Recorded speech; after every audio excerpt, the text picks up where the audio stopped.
problématique de ce soir. Alors, monsieur honorable François Mbessé, notamment aujourd'hui, on parle de résolution de la crise anglophone. Le volet notamment évoqué, c'est le dialogue inclusif au Cameroun. Alors, comment est-ce que ce dialogue devrait se faire? Qui sont les acteurs? Et qu'est-ce qui devrait être évoqué pour notamment sortir de ce problème? Parce que la grande solution, c'est ce dialogue inclusif qui est prôné un peu de partout. Mais pensez-vous que ce dialogue inclusif pourra se faire et comment? Relativement à la crise anglophone, je voudrais déjà rendre hommage à tous ceux qui travaillent jour et nuit pour assurer à notre République une certaine stabilité. Donc je pense particulièrement à nos forces de sécurité et de défense. Revenons sur la question liée au dialogue. Naturellement qu'il faut le dialogue, c'est-à-dire qu'avant la guerre, c'est toujours la paix. Et donc toujours un cadre propice au dialogue.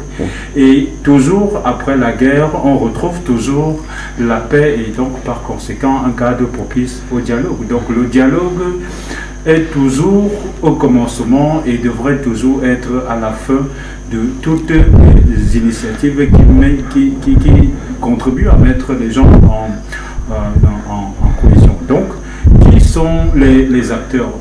Le dialogue au Cameroun concerne tout le monde déjà à la base parce que nous sommes tous citoyens de cet État. Oui.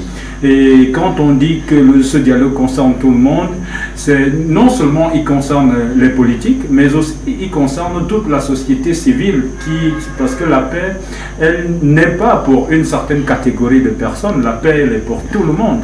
Donc ce que nous disons, nous, au sein de l'Association camerounaise pour les Nations Unies, et particulièrement au Parlement junior du Cameroun pour les Nations Unies, c'est que nous devrions peut-être aujourd'hui, à côté des politiques, associer trois principales grandes catégories. C'est-à-dire qu'il faudrait qu'on construise un espace pour les jeunes où ils peuvent discuter entre eux, c'est-à-dire des questions actuelles et des perspectives qu'ils voudraient donner sur les questions liées à la paix, à la prospérité du Cameroun.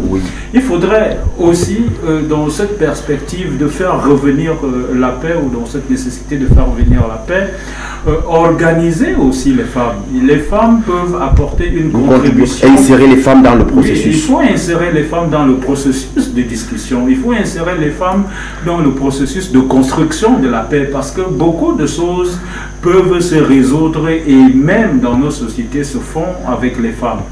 Donc, et naturellement, on pourrait aussi réunir les hommes au sein d'une catégorie dans laquelle ils pourraient eux aussi échanger, discuter et apporter leur contribution. Donc, en ce qui nous concerne, nous pensons que les trois grands groupes que j'ai cités tout à l'heure, c'est-à-dire que les jeunes, ils devraient avoir une conférence nationale qui regroupe tous les jeunes du Cameroun, quitte à ce que des délégués soient choisis dans toutes les communautés, dans tous les villages, les départements, les régions. Oui, nous proposons une conférence nationale d'abord jeune. On propose qu'il y ait une conférence nationale pour les femmes et une conférence nationale pour les hommes. Et je crois que les trois groupes qui pourront donc maintenant s'associer à d'autres formes de contribution qui peuvent être politiques et ainsi de suite, pourront donc mettre ensemble les différentes solutions qui peuvent être présentées au gouvernement qui saura en tirer profit. Alors Ramani, c'est tellement dans ce dialogue inclusif